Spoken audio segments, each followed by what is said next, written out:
Welcome to today's episode of the show. I'm your host, Dr. Aziz, and I'm excited to be with you today because today I have gone back through the annals of time. Is it annals of time? It sounds a lot like anals. Anyway, back through time over the last 20 years. That's right, 20 years of obsessively studying and then helping people with confidence. Now, 20 years ago, I was not helping anyone. Actually, I had one friend that I was helping because we were both trying to meet women, and that was the source of wanting to build confidence. And then what happened, though, is it became like a raging fire inside of me. It became, oh, this is my life's work. And for him, it was like, dude, I got a girlfriend. I'm good. And I was like, we're just getting started. And so that was when I was 20 years old. And I just turned 40 a couple months ago. So it was right in my 20th year that I reached that threshold moment of pain and suffering, of a life not fully lived, a life in the cage of severe social anxiety and excessive people pleasing and niceness and disconnection from myself and numbing out and avoiding with video games and drugs and alcohol and smoking and trying to feel better, to breaking through something and saying, you know what, I got to do something about this. I'm going to do whatever it takes to break free. And that was the beginning of the story. Here we are 20 years later, and I've gone on to not only become more confident every year. That's why I want to share these tips with you. I'm so excited because it's not like, oh yeah, I broke through and then that's it. It's every single year. And probably if you break it down every month, there's some new insight, some new breakthrough, some new version of me that keeps coming out. And I want the same for you. And so my goal here isn't for you to just overcome social anxiety. I see that as just the first step, my friend.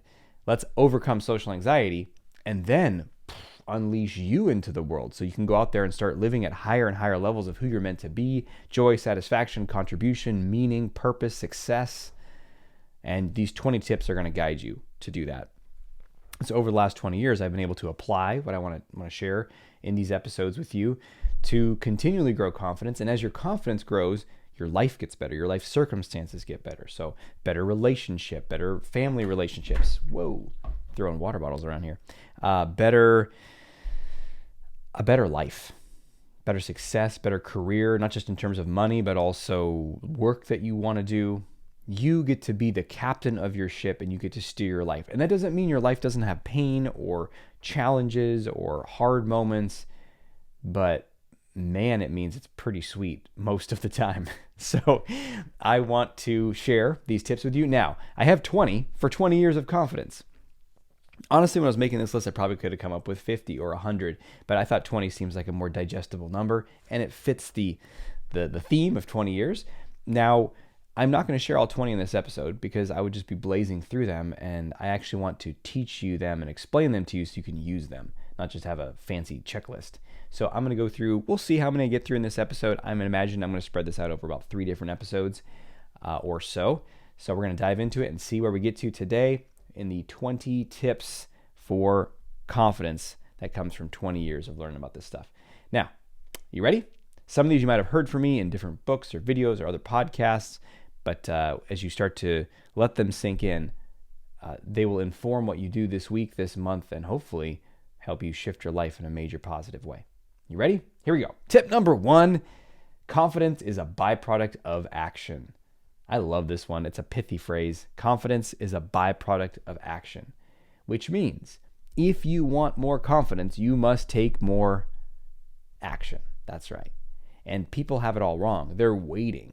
I'm going to do more stuff when I feel more confident. I'm going to put my videos out there when I feel more confident. I'm going to go approach that person when I feel more confident. I'm going to speak up or apply for that job in my career when I feel more confident.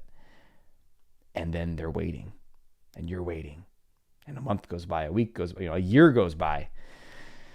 When's my life going to start? That's what it felt like for me. I felt like I was on the sidelines of my life. Why? Because I was imagining that I needed the confidence first, but instead, confidence comes from taking the action. Confidence is a byproduct of action. So get out there and start doing stuff. What actions? Well, probably the actions that scare you, right? Because otherwise, there's no growth in it. Go to your kitchen and make a sandwich or a salad for lunch. Probably not too scary. Not going to grow you very much. Not going to build confidence. So what kind of actions am I talking about? Not the sandwich making kind. I'm talking about the actions that scare you or make you uncomfortable. Now, it doesn't have to terrify you. We'll get into that in a future tip, but it's got to be something that's on the edge, a little uncomfortable. And so you can sustain that over time and build your confidence. Okay, that's tip number 1. Confidence is a byproduct of action. Tip number 2, get good at catching and labeling your limiting stories. Get good at it. Make that a useful sub-skill in your life. What does that mean? Well, we all have limiting stories, limiting beliefs, limiting ideas. These are different ways that you may have heard these terms. And if you've never heard this term, this is very useful for you to know about. Basically, you have an idea in your head about you and what you're capable of or how something's going to go. We all do. And a certain number of those are false, limiting stories that are not actually based upon what is truly in your capacity, right? You can probably see some of those in your own experience if you reflect back. Oh, I told myself I'd never be able to learn this, or I'd never be able to date that person, or I'd never be able to do whatever, learn this career. And then here I am 5 years later, 7 years later, and I'm with that person. I did that thing. So it's helpful for you to look back and see at least 1 or 2 limiting stories and how you did the opposite of what they said was possible for you. Because then it starts to cement in your mind, oh, those aren't real. Those aren't true. Now, the fascinating thing about limiting stories is those ones in the past are obviously not true, but the ones I'm telling myself now are very true. At least that's how it feels. But they're not. They're no more true than those past ones. But if you're not aware, if you're not paying attention, they have a very hypnotic quality to them, and we just sort of believe them, and we don't really even consciously think, oh, I want to do blank. I want to go have a better dating life, or I want to excel in my career. I want to make more friends. Oh, but I'm telling myself a limiting story that says no one's going to like me, and I'm not smart enough, so I'm not taking action. No, we're usually not that conscious of it. We're just, oh, there's an opportunity. Nah, I don't know. I just don't feel like it. Some low energy. Our thinking is pretty negative. Oh, I don't feel like it. I don't want to. I couldn't. But it's not really clear. And so this tip is to get good at catching and labeling your limiting stories and saying, hey, that's a limiting idea. That's a limiting story I'm telling myself. Simple example, which I might have talked about in a recent podcast, but moving out to the country here, been out here for about, I don't know, depends on when you're listening to this recording, but at the time of this recording, about 9-10 months. I love it. It's the greatest place I've ever lived in my whole life. And coming out here, I knew I would need to learn how to take care of a property, of a forest and a house. And I'd always avoided everything about that. Irrigation, which I still don't like, by the way, but using tools, learning how to fix things around the house, avoided all of that. And I had a limiting belief that says I can never learn this. I remember many years ago, I used to bike commute when I lived in the city of Portland. And I had a good friend of mine who was really good with bikes. And so he helped me buy a bike, and I was using it all the time. And occasionally I needed to do something like change a tire on the bike or do some basic fix on the bike. And I was so not only just unable to do it, but like helplessly, I could never learn this. It's too overwhelming. It's too hard. And there's all this cloud of confusion. Like, oh my gosh, this is so impossible. It's really weird how the limiting stories affect you like that. Like, I can't even imagine how I would make friends. Oh my gosh, it's so overwhelming. And really, it's just like walk over to that group of people and start talking to them. Are they going to be your best friends? I don't know, but just do that a number of times and you'll make new friends pretty quickly. So these limiting stories prevent you from taking the action of which confidence is a byproduct. You see that? How I linked it back to tip number 1? Yeah.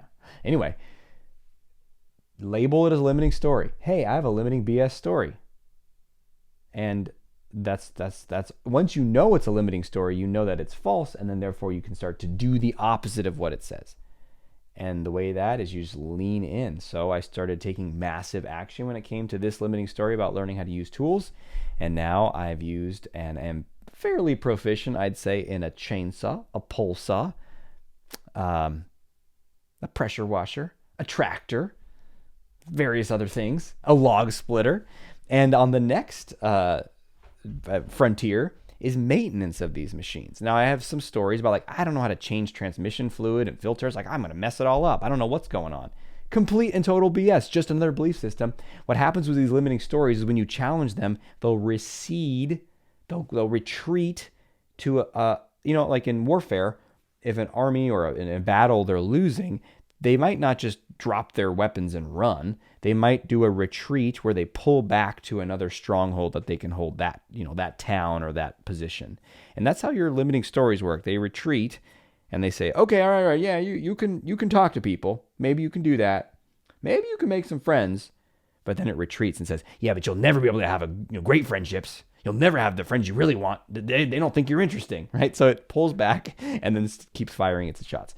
So for me, now it said I can't do maintenance, but I know it's a limiting story. Game on, let's go. What do I got to do? Learn about the maintenance, practice the maintenance, watch YouTube videos. Turns out one of my best friends has been maintaining vehicles his whole life. So what a great person to come on over and help me, right? So your limiting stories are false. You have to be able to label them and see them. That's tip number 2. All right. You ready for tip number 3? Tip number 3 is social confidence is a learnable skill. So I was giving an example of learning about tools and machinery. You might be really good with that stuff and say, oh yeah, duh, everyone can learn that. Or maybe you play an instrument. Oh yeah, duh, everyone can learn an instrument. Or anything you do, artwork, woodworking, singing, your hobbies, making a vase. I don't know what you do. Go running, a sport, right? All of these things we know are learnable skills.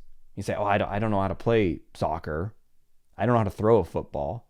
You might say, you'd probably say, okay, well, someone's got to show you how to throw a football and you got to practice. And you're not going to necessarily be in the NFL, but you can at least throw a football.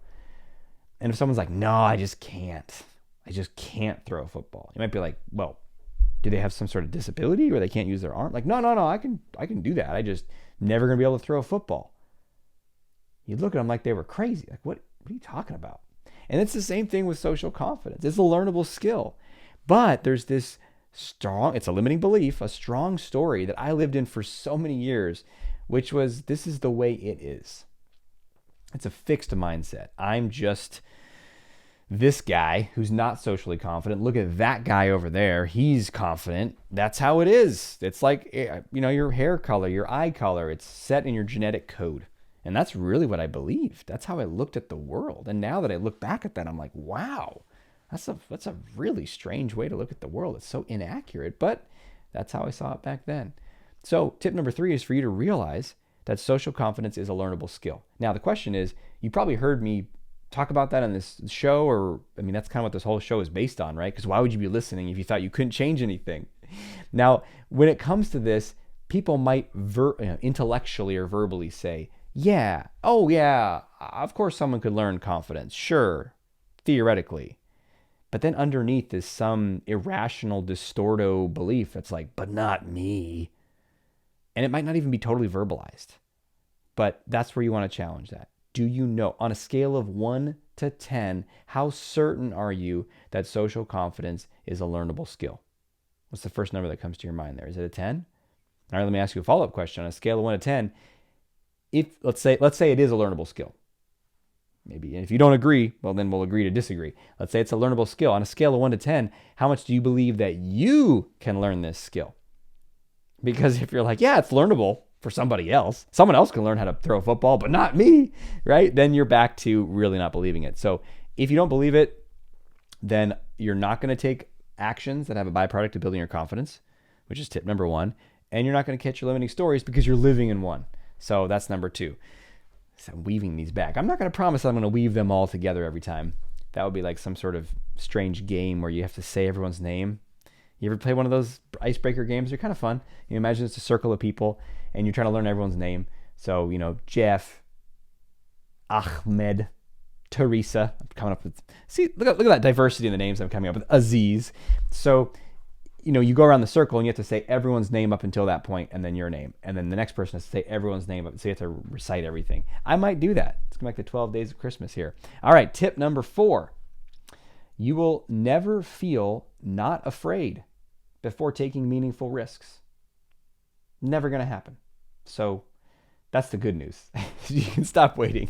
Because what happens is people are like, when I say meaningful risks, I'm talking about going for what you want in life, whether it's a small thing like approaching that person or asking them out or, having that conversation with your partner that's vulnerable that you've been avoiding or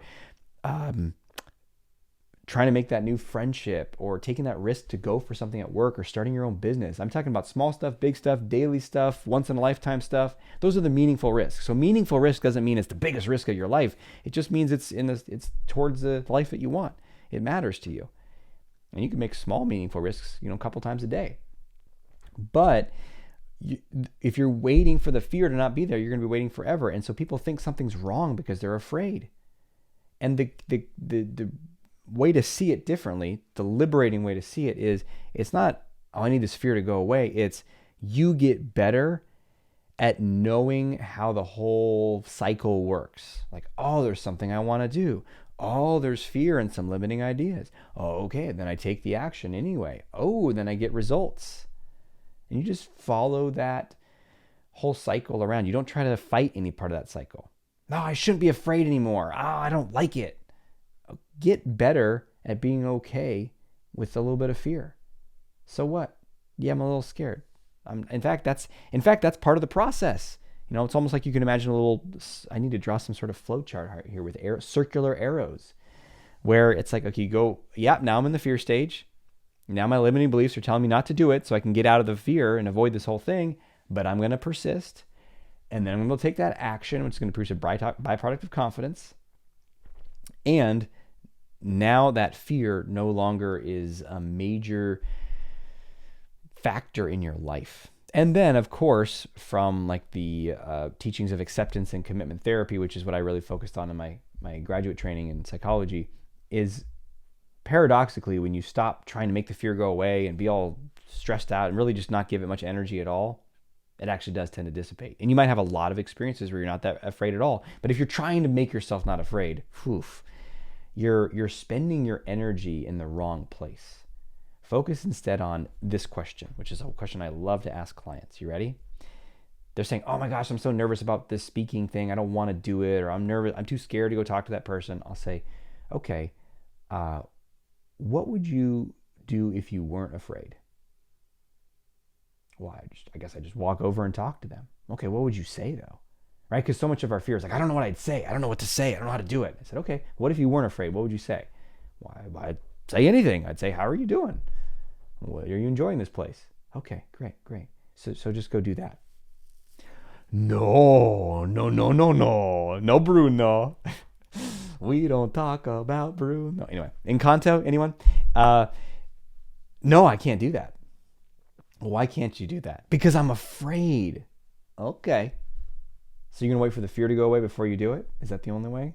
Right? And then it's this chicken or the egg thing. The fear's never going to go away, my friend. Never going to go away. So just do it. And if you do it and allow the fear to be there, you'll have some moments of grace where you're not afraid at all. But that's not the main point of this thing. The point is to live your life. Take those meaningful risks, and your life will get better and better and better. And your confidence will improve. And then you get less scared of life. Less scared of risk, less scared of other people judging you, less scared of being open to the world, less scared of being you, because you've built that confidence, you've earned it. And that's what these tips are all about. Now that brings me to the next tip, which I believe would be number 5. Yeah, number 5 is, and this one's really helpful. I didn't know this one when I was younger, which is take it slow. 5-pound weight. I mean, so when I talk about doing what scares you, and you're like, oh my God, but I'm too scared, I can't go do it. The answer there is not, well, come on, grit your teeth, you wimp. Get some willpower.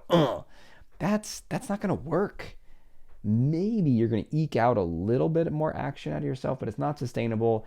Your body's in a state of tension, fight or flight, sympathetic overload. You're scared. You're walking over to that person, eyes wide as saucers, body as tense as a wound top. Hi. Do you want to go on a date with me? It's like, I got to get away from you, man, right? Because your energy is so bound up. So then you're setting yourself up for failure, right? It's like, I knew she wouldn't like me. Look, see? It's like, it's not you. It's how you're showing up. It's your approach. It's your style. It's your energy. So what do you got to do? Take it slow. It's tip number 5, which is, I call it the 5-pound weight is my metaphor. But if you wanted to build strength, you don't go into the gym and throw around the heaviest weight you can. You don't go try to pick up a weight you can't lift. If you don't bench press, and how much do you want to bench? I don't know, put 250 on there. Okay, great. and then you have someone help you lift up the weight over your chest, and they let go, it's going to go straight down into your chest and crush you. And you got to start thinking about stuff like walking over to that group of people that you don't know and starting a conversation. Look, if you've built up a certain level of social fitness, that won't be that hard. It won't seem impossible. You might be nervous, but you can do it. But if you haven't, it's going to be trying to will yourself to lift a weight that's impossible. Now, it's technically not impossible, right? Because a physical weight, your muscles literally, I don't know, maybe some sort of crazy adrenaline scenario where a kid's getting crushed by a car and his mom has weird superhuman powers, one of those stories. But for the most part, you're in the gym. You can't be like, I'm going to lift double the amount of weight that I normally can because I want to. No, you're not. You're physically limited. Now, technically, you could go walk over and talk to somebody, or you could take a meaningful risk in your life because it's not a physical limitation. It's more of a mental, emotional limitation. But for the most part, the mental, emotional limitations are pretty freaking hard to just push through. And it's not a very kind way to do it. It's not a very self-compassionate way to do it. And it's not the most effective. So what's more effective is to take it slow, to build on those things. Now, the problem with that is people have a dismissive attitude towards that. Like, what does building slow mean? Well, one of my favorite exercises is friendly greetings. You might have heard me talk about this. Go to a busy area and walk down the street and say hi to 5-10 people. For some people, even that's really intense. They're like, oh my God, I can't do that. Well, can you walk over to someone and ask them the time? Can you give a call to a restaurant and ask their hours of operation? Real basic stuff here. Start where you're at. I remember there's a client in my mastermind who was at that place. Really intelligent, capable guy. Ran a construction company with his dad in his mid-20s. So could do stuff, but was just so freaking scared all the time. And for him, I talked about friendly greetings, and his eyes went wide, seemed terrifying. And I didn't say, well, just come on, do it. Do it. Try harder, man. Right? If you're doing that to yourself, that is shooting yourself in the foot, super counterproductive. So instead, what do you got to do? I said, let's scale it back. And for him, it was calling a few different places and asking their hours of operation. Literally, that was it. And his hands were shaking before he did it, but he felt able to do it. And that's the key point here. It doesn't matter how scared you are. It matters how doable it feels, even though you're scared.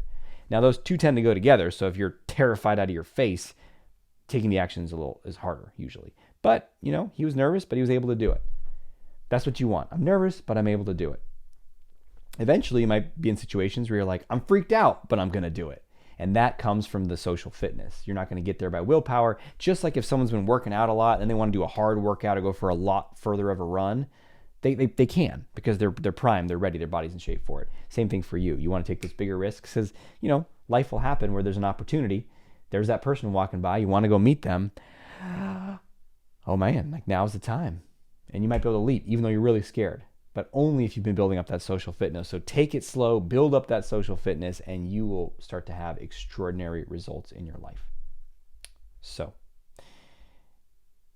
was that number 5? I think that was number 5. Let's recap here for today. Confidence is a byproduct of action. That's number 1, tip number 1. Tip number 2, get good at catching and labeling your limiting stories. Number 3 is social confidence is a learnable skill. Number 4 is you will never feel not afraid before a meaningful risk. So just get out there and face that fear. And number 5 is the gentlest, most compassionate, most effective, smartest way to go about this is with the 5-pound weight, is with gradual exposure, is with taking it slow, but consistently building up those action steps. Speaking of that, let's talk about an action step for today. Your action step for today is do nothing. Just listen to these tips and all your problems will be solved. No, you got to do something. So, man, there's a lot of good opportunities here. Do you want to take one of those tips? I think maybe the best action step, though, instead of just saying go out and do one of these tips, it was going to be this. I'm going to encourage you to write these tips down. No, in the episode description, I'm not going to write them for you. I want you to physically write or type them somewhere where you can see them. So start a document file on your phone. You got the first 5 already. Maybe you can put on a little note card if you want to go old school and have it in your desk or something like that, but something you're going to see regularly. And I want you to read through those first 5. And then as you listen to future episodes that I build on this list, well, add more to that list, because that regularly exposing yourself to this is going to change your life. And I know that term is overused these days, whatever, social media, personal growth, influencer world. It's going to change your life, man. But it truly is in extraordinary and magical ways. So thanks for being with me today. I look forward to sharing more tips in future episodes. Until we speak again, may have the courage to be who you are and to know on a deep level that you're awesome. I'll talk to you soon.